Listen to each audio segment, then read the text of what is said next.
Hello everyone, कैसे हो आप सब। एक बार पुनः स्वागत है आप सभी का हमारे अपने YouTube channel Shiv coaching classes पर। उम्मीद करता हूं आप सभी मस्त होंगे, बेहतर होंगे, आप सभी की पढ़ाई भी अच्छे से चल रही होगी।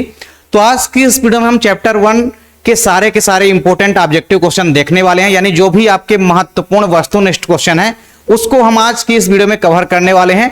तो चैप्टर 1 हमारा कंप्लीट हो चुका है, सारे के सारे जो भी टॉपिक थे उसको हमने आपको कवर करा दिए हैं। अगर आपको ऐसा लगता है कि कोई टॉपिक अगर छूटा है तो आप लोग कमेंट सेक्शन में बता सकते हैं, उसकी वीडियो हम अलग से प्रोवाइड करा देंगे। इसके अलावा हमने चैप्टर 1 के सारे इंपॉर्टेंट क्वेश्चन की वीडियो भी आपको प्रोवाइड करा दी है। तो चलिए आज की इस वीडियो को स्टार्ट करते हैं। सारे के सारे इंपॉर्टेंट MCQ हो, चाहे वो आपके एक वाक्य में उत्तर वाले क्वेश्चन हो, सारे के सारे इंपॉर्टेंट क्वेश्चनों को हम आज की इस वीडियो में कवर करने वाले हैं। पहला क्वेश्चन हमारा है, गुरु बीजाणु जनन से बने 4 गुरु बीजाणुओं में से क्रियाशील गुरु बीजाणुओं की संख्या होती है। तो जब हमने आपको लघु बीजाणु यानी कि परागकण का जो विकास होता है यह चीज पढ़ाया था, फिर इसके बाद एक चीज हमने और आपको पढ़ाई थी, मादा युग्मकोद्भिद का विकास कैसे होता है, यानी डेवलपमेंट ऑफ फीमेल गैमेटोफाइट्स। तो जब हमने फीमेल गैमेटोफाइट्स का डेवलपमेंट या विकास देखा था, मादा युग्मकोद्भिद का विकास हमने जब पढ़ा है, तो उसमें हमने क्या देखा था कि एक जो है गुरु बीजाणु मात्र कोशिका होती है। उस गुरु बीजाणु मात्र कोशिका में क्या होता था, अर्धसूत्री विभाजन होता था, जिसके परिणाम स्वरूप 4 गुरु बीजाणु जनन की कोशिकाएं बनती थी, जिसमें से एक केवल और केवल सक्रिय रहती थी, बाकी 3 कोशिकाएं जो है वो क्या हो जाती थी, नष्ट हो जाती थी। तो यानी यहां पे पूछा गया है कि गुरु बीजाणु जो भी गुरु बीजाणु बनते थे उसमें से क्रियाशील गुरु बीजाणुओं की संख्या कितनी होती है। तो अर्धसूत्री विभाजन के परिणाम स्वरूप जो 4 कोशिकाएं बनती थी, 3 कोशिकाएं नष्ट हो जाती थी, केवल और केवल एक क्रियात्मक गुरु बीजाणु ही शेष बचता था। तो आपका राइट आंसर हो जाएगा ऑप्शन नंबर ए। ठीक है, आपका राइट आंसर क्या हो जाएगा, 1, यानी केवल और केवल एक सक्रिय गुरु बीजाणु जो है बचता है। चलिए अगला क्वेश्चन है हमारा, निषेचन के बाद बीजांड से बनता है। तो निषेचन के बाद बीजांड से क्या बनता है, तो हमने आपको बताया था कि जब भी किसी पौधे के अंदर निषेचन हो जाता है तो उसमें मुख्य रूप से कई सारे चेंजेस आ जाते हैं। जैसे आपका जो फल है वो किसमें, फल जो है उसका निर्माण कहां से होता है, अंडाशय से। तो निषेचन के बाद अंडाशय किस में बदल जाता था, फल में बदल जाता था। लेकिन जो हमारा बीजांड होता है ये निषेचन के बाद किस में बदल जाता है, तो ये हमारा निषेचन के बाद जो बीजांड होता था ये बदल जाता था किसमें, बीज में बदल जाता था। तो अगर आपसे पूछा जाए कि निषेचन के बाद बीजांड से क्या बनता है, तो आपको याद रखना है कि बीजांड से क्या बनता है, बीज बनता है, यानी कि सीड का फॉर्मेशन होता है। अगला क्वेश्चन है कि निम्नलिखित में से किस पौधे में जल परागण होता है। तो जल परागण आपको बताना है किस पौधे में होता है, तो आपको याद रखना है वेलिसनेरिया। किस पौधे में, जो वेलिसनेरिया का पौधा है, ऑप्शन नंबर जो सेकंड है आपका, ठीक है, ऑप्शन नंबर सेकंड है आपका वेलिसनेरिया। तो वेलिसनेरिया के पौधे में आपको याद रखना है जल परागण होता है। ठीक है, तो अक्सर ये क्वेश्चन आपके एग्जाम में पूछे भी गए हैं। तो आपको हमेशा याद रखना है कि जो वेलिसनेरिया होता है, जो हाइड्रिला वगैरह होते हैं, इनमें क्या होता है, जल परागण होता है। तो यहां पे वेलिसनेरिया ऑप्शन में दिया गया है, तो Vallisneria is the correct answer. अगला क्वेश्चन है हमारा, अगला क्वेश्चन है, आवृतबीजी जो भी पादप होते हैं उनमें द्विनिषेचन की खोज किसने की। ठीक है, यानी डबल फर्टिलाइजेशन जो है इसकी खोज किसने की। तो आपको याद रखना है कि द्विनिषेचन की खोज किसने की थी, नवास्चिन ने की थी। किसने की थी, नवास्चिन ने की थी। यानी ऑप्शन नंबर आपका, ऑप्शन नंबर जो सेकंड है वो क्या हो जाएगा, करेक्ट हो जाएगा। ऑप्शन नंबर जो बी जो है आपका राइट है। अगला क्वेश्चन है कि बीजाणुभिद की जो मुख्य अवस्था होती है वो किसमें होती है, यानी जो स्पाइरोफाइटिक लाइफ साइकिल होती है, तो बीजाणुभिद की जो मुख्य अवस्था होती है ये किसके अंदर होती है, ये होती है आपका बी नंबर हो जाएगा आवृतबीजियों में। किसके अंदर होती है, ये प्रक्रिया होती है आवृतबीजी पादपों के अंदर, यानी जो भी एंजियोस्पर्मिक प्लांट होते हैं उनके अंदर ये प्रक्रिया देखने को मिलती है। ठीक है, फिर इसके बाद आपको देखना है अगला क्वेश्चन, जब पराग नलिका अध्यावरण से होकर के प्रवेश करती है तो इस क्रिया को हम क्या कहते हैं। तो हमने आपको 3 चीजें बताई थी कि अगर पराग नलिका बीजांड द्वार से होकर के प्रवेश करती है तो उसको हम बोलते हैं क्या, पोरोगैमी। क्या बोलते हैं, पोरोगैमी बोलते हैं। और अगर हमारी पराग नलिका अध्यावरण से होकर के बीजांड के अंदर प्रवेश करती है तो इसको हम बोलते हैं मीसोगैमी। और अगर पराग नलिका निभाग सिरे से होकर के प्रवेश कर रही है बीजांड के अंदर तो इसको हम बोलते थे चलाजोगेमी। तो यहां पे हमसे पूछा गया है कि पराग नलिका अगर अध्यावरण यानी कि इंटेगुमेंट यानी कि अध्यावरण से होकर के अगर बीजांड के अंदर प्रवेश कर रही है तो इसको हम क्या बोलेंगे? तो अध्यावरण से अगर पराग नलिका प्रवेश करती है तो इसको हम क्या बोलते हैं? इसको हम बोलते हैं मीसोगैमी। क्या बोलते हैं? इसको हम बोलते हैं मीसोगैमी। अगला क्वेश्चन है कि एक सामान्य भ्रूण कोष में पाए जाने वाले केंद्रकों की संख्या लिखिए। किसकी संख्या लिखनी है? केंद्रक कितने होते हैं, यानी एक परिपक्व भ्रूण कोष यानी मादा युग्मकोद्भिद के अंदर कितने केंद्रक होते हैं। तो केवल और केवल केंद्रक पूछा गया आपसे, तो केंद्रक की संख्या कितनी होती है एक भ्रूण कोष के अंदर? केंद्रकों की संख्या होती है 8। तो आपका ऑप्शन नंबर बी क्या हो जाएगा? करेक्ट हो जाएगा। ठीक है, चलिए इसके बाद अगला क्वेश्चन है बिना निषेचन के भ्रूण विकसित होने को कहते हैं। तो अगर बिना निषेचन के ही भ्रूण विकसित हो जाएगा तो इस प्रक्रिया को हम क्या बोलेंगे? ठीक है, तो बिना निषेचन के ही अगर मान लीजिए भ्रूण विकसित हो जाता है तो इस प्रक्रिया को हम क्या बोलते हैं? असंग जनन बोलते हैं। क्या बोलते हैं? असंग जनन बोलते हैं। ठीक है, तो यह चीज आपको ध्यान में रखना है। तो असंग जनन का मतलब ये होता है कि अगर बिना निषेचन के भ्रूण विकसित हो जाता है तो यह प्रक्रिया क्या है? असंग जनन है। फिर असंग जनन के कई सारे प्रकार हमने पढ़े थे कि बिना निषेचन के अगर क्या बन जाता है? बिना निषेचन के अगर क्या बन जाता है? ये हमारा फल बन जाता है। बिना निषेचन के अगर अंडाशय फल में विकसित हो जाता है तो उसे हम अनिषेक फलन बोलेंगे। बिना निषेचन के अगर अंड कोशिका भ्रूण में बदल जाती है तो उस प्रक्रिया को हम क्या बोलते हैं? अनिषेक जनन बोलते हैं। और एक बीज से अगर एक से अधिक भ्रूण बन जाते हैं तो उसको हम बहुभ्रूणता बोलते हैं, यानी यहां पे असंग जनन हो जाएगा। तो बिना निषेचन के भ्रूण विकसित होने की जो क्रिया होती है उसको हम क्या बोलते हैं?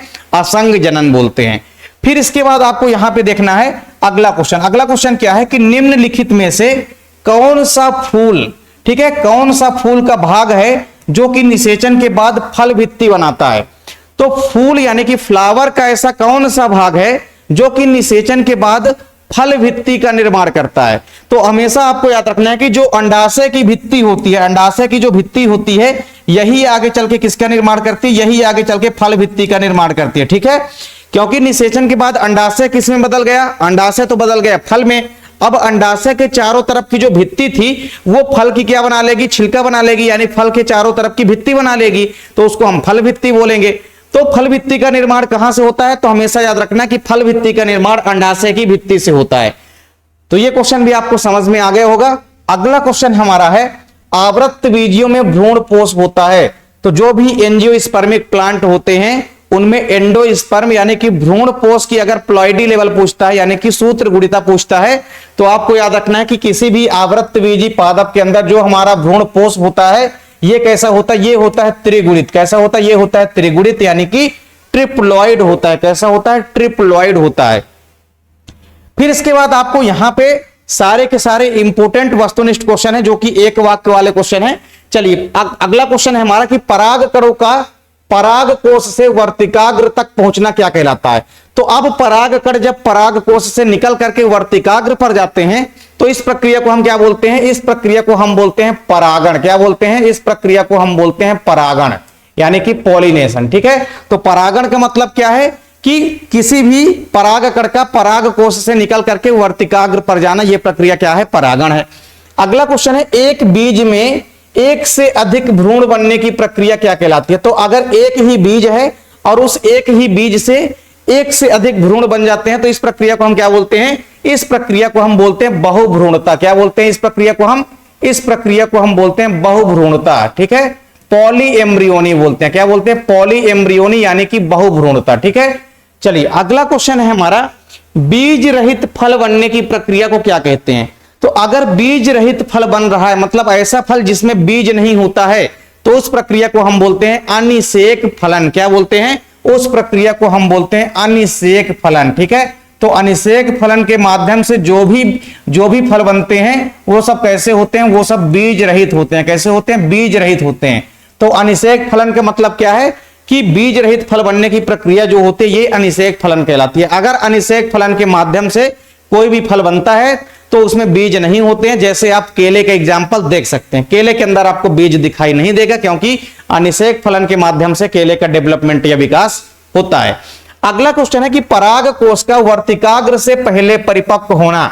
अगर पराग कोश अगर वर्तिकाग्र से पहले परिपक्व होता है तो इस प्रक्रिया को हम क्या बोलते हैं? तो इस प्रक्रिया को हम बोलते हैं पुंपूर्वता। क्या बोलते हैं? इस प्रक्रिया को हम बोलते हैं पुंपूर्वता। ठीक है, तो ये हो गया हमारा पुंपूर्वता। अगला क्वेश्चन है पक्षियों द्वारा होने वाला परागण कहलाता है। तो अगर किसी पक्षियों के द्वारा परागण हो रहा है तो पक्षियों के द्वारा जो परागण होता है उसको हम बोलते हैं ऑर्निथोफिली। क्या बोलते हैं? पक्षियों के द्वारा जो परागण होता है उसको हम क्या बोलते हैं? उसको हम बोलते हैं ऑर्निथोफिली। ठीक है, क्या बोलते हैं? ऑर्निथोफिली बोलते हैं। तो ये बात आपको समझ में आ गई कि ऑर्निथोफिली क्या है। तो पक्षी के द्वारा अगर परागण हो रहा है तो इसको हम बोलते हैं ऑर्निथोफिली। अगला क्वेश्चन है, नर युग्मकोद्भिद की प्रथम कोशिका होती है। तो किसी भी नर युग्मकोद्भिद की जो प्रथम कोशिका होती है जो कि विकसित होकर के नर युग्मक का निर्माण करती है, तो नर युग्मकोद्भिद की जो प्रथम कोशिका है वो कहलाती है परागकण। क्या कहलाती है? नर युग्मकोद्भिद की प्रथम कोशिका होती है परागकण। क्या होती है? परागकण। या जिसको आप लोग क्या बोल सकते हो? परागकण या लघु बीजाणु। क्या बोल सकते हो? परागकण या लघु बीजाणु। तो परागकण या लघु बीजाणु जो होती है भैया, ये नर युग्मकोद्भिद की प्रथम कोशिका मानी जाती है। अगला क्वेश्चन है कि चमगादड़ के द्वारा संपन्न होने वाले परागण का नाम लिखिए। तो अगर चमगादड़ के द्वारा परागण की प्रक्रिया होती है तो हमने आपको क्या बताया था कि चमगादड़ के द्वारा अगर परागण की प्रक्रिया होती है तो इसको हम बोलते हैं चिरेप्टेरोफिली। क्या बोलते हैं? इसको हम बोलते हैं चिरेप्टेरोफिली। ठीक है, तो आपको लिख लेना है चिरेप्टेरोफिली। ठीक है, तो चिरेप्टेरोफिली बोलते हैं। अगर चमगादड़ के द्वारा परागण होता है तो उसको हम बोलते हैं चिरेप्टेरोफिली। अगला क्वेश्चन है, जब बाह्य दल पुंज तथा दल में अंतर नहीं होता है तो इसके लिए किस शब्द का प्रयोग किया जाता है? तो बाह्य दल और दल ये जब एक जैसे दिखाई देते हैं, इनमें बहुत अंतर दिखाई नहीं देता है, तो इसके लिए एक हम वर्ड का यूज करते हैं जिसको हम बोलते हैं दलाभ। क्या बोलते हैं? जिस वर्ड को हम बोलते हैं दलाभ। क्या बोलते हैं? दलाभ। तो दलाभ हम बोलते हैं कब? जब बाह्य दल और दल जो है इनमें ज्यादा अंतर नहीं होता है, तो उसके लिए हम एक वर्ड का यूज करते हैं जिसको हम बोलते हैं दलाभ। यहां तक का उम्मीद करता हूं कि सारे के सारे ऑब्जेक्टिव आपको समझ में आ गए होंगे, तो इसका आप लोग जल्दी से स्क्रीनशॉट ले सकते हैं। चलिए, इसके बाद अगला क्वेश्चन है, चमगादड़ के द्वारा परागित पुष्प का एक उदाहरण देना है। मतलब किसी एक ऐसे प्लांट का नाम बताना है जिसमें चमगादड़ के द्वारा परागण की प्रक्रिया होती है। तो चमगादड़ के द्वारा परागण की प्रक्रिया दो ही मुख्य रूप से पौधों में होती है, एक है हमारा कदम्ब और दूसरा है कचनार। तो आप कदम्ब लिख सकते हैं, कदम्ब का पेड़, या आप लोग कचनार लिख सकते हैं। ठीक है, तो आप लोग कदम्ब लिख सकते हैं यानी कि कचनार लिख सकते हैं। तो दोनों आप लिख सकते हैं, आप लोग कदम्ब भी लिख सकते हैं और कचनार भी लिख सकते हैं। ठीक है, तो ये चीज आपको समझ में आ गई होगी। अगला क्वेश्चन है, बीज के बाहरी आवरण का नाम लिखना है। तो बीज का बाहरी आवरण क्या कहलाता है? बाह्य चोल कहलाता है। क्या कहलाता है? बीज का जो आवरण होता है वो क्या कहलाता है? बाह्य चोल कहलाता है। ठीक है, ये सॉरी यहाँ पे बीज का पूछा गया है, तो यहाँ पे बीज का बाह्य आवरण पूछा गया, तो बीज का जो आवरण होता है वो क्या कहलाता है? बीज चोल कहलाता है। क्या कहलाता है? बीज चोल। तो ये कहलाता है बीज चोल। अगला क्वेश्चन है, चतुर्दीर्घी पुंकेसर पाए जाते हैं। तो चतुर्दीर्घी पुंकेसर किसमें पाए जाते हैं? ये चतुर्दीर्घी पुंकेसर पाए जाते हैं किसके अंदर? तो ये पाए जाते हैं सरसों के प्लांट के अंदर। ठीक है, मस्टर्ड जो प्लांट होता है, मस्टर्ड के प्लांट के अंदर, जो कि ब्रेसिकेसी फैमिली से बिलोंग करता है। ठीक है, तो चतुर्दीर्घी पुंकेसर किसमें पाए जाते हैं? सरसों के प्लांट के अंदर पाए जाते हैं। अगला क्वेश्चन है, मक्का के एक बीज पत्र को क्या कहते हैं? ठीक है, तो चूंकि मक्का क्या है? एक बीज पत्री पौधा है, तो एक बीज पत्री का पौधे का जो बीज पत्र होता है वो क्या कहलाता है? स्कूटेलम कहलाता है। क्या कहलाता है? स्कूटेलम। ठीक है, तो एक बीज पत्री पौधे का जो बीज पत्र होता है वो क्या कहलाता है? स्कूटेलम कहलाता है। क्या कहलाता है? स्कूटेलम कहलाता है। अगला क्वेश्चन है कि सूर्यमुखी जो कि एक प्लांट है, सनफ्लावर, सूर्यमुखी में किस प्रकार के पुंकेसर यानी कि स्टेमेन जो है ये पाए जाते हैं? तो किसी भी सनफ्लावर के प्लांट में आप देखेंगे जो पुंकेसर होते हैं ये जुड़े हुए पाए जाते हैं और उसको हम बोलते हैं सिनजिनेसियस। क्या बोलते हैं? सिनजिनेसियस बोलते हैं। तो हमेशा आपको याद रखना है कि सूर्यमुखी में सिनजिनेसियस प्रकार के पुंकेसर यानी कि स्टेमेन जो है वो पाए जाते हैं। अगला क्वेश्चन है, सेब किस प्रकार का फल है? तो एप्पल यानी कि सेब हमने आपको पढ़ाया था कि यह एक असत्य फल है यानी कि आभासी फल होता है। क्या होता है? यह एक आभासी फल का एग्जाम्पल है। ठीक है, तो यह एक आभासी फल का एग्जाम्पल है और आभासी फल को आप कई अलग अलग नामों से जान सकते हैं। या तो आप इसको असत्य फल बोल सकते हैं, ठीक है, असत्य फल यानी कि फॉल्स फ्रूट आप इसको बोल सकते हैं, या इसको हम कूट फल भी बोलते हैं। क्या बोलते हैं? इसको हम कूट फल भी बोलते हैं। तो सेब किस प्रकार का फल है? तो यह एक आभासी फल है। ठीक है, क्योंकि इसका निर्माण कहां से होता है? इसका निर्माण पुष्पासन से होता है। तो आपको पता है कि अगर किसी भी फल का निर्माण अंडाशय से होता है तो वो सत्य फल कहलाते हैं, और अंडाशय के अतिरिक्त पुष्प के अगर किसी अन्य भाग से फल का निर्माण होता है तो ऐसे फलों को हम असत्य फल यानी कि फॉल्स फ्रूट बोलते हैं।